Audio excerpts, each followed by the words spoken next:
ខ្ញុំមកយកបេម៉ត់ខ្ញុំទៅទុបនេះណែអញចាស់បាយបេម៉ត់ហ្នឹងឡើយអូនកុំខឹងគេមើលនេះកុំតបានអ្នកនាងជួយបងកុំអីបងប្រហែលជាបាក់ជើងបាត់ហើយ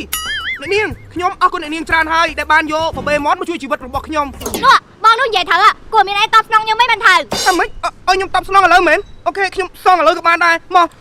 ម៉ែបងប្អូនដែលមកដាយកសាដល់ហាងម៉ូតូមហាលៀបខ្ញុំផ្ទាល់ឥឡូវនេះនឹងទទួលបានស្លឹកឆ្នោតមួយស្លឹកជាមួយនឹងការបង្វិលកង់ចំនួន2ដែលមានឱកាសឈ្នះយករង្វាន់ម៉ូតូទូរស័ព្ទដៃលុយជាមួយនឹងការដូរជាច្រើនទៀតពីហាងម៉ូតូមហាលៀប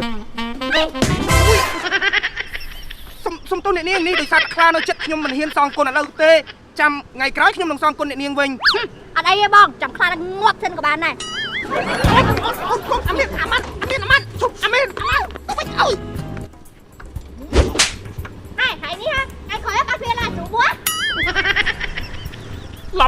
ឡប់លើតែខ្លួនឯងសុំរឿងឯង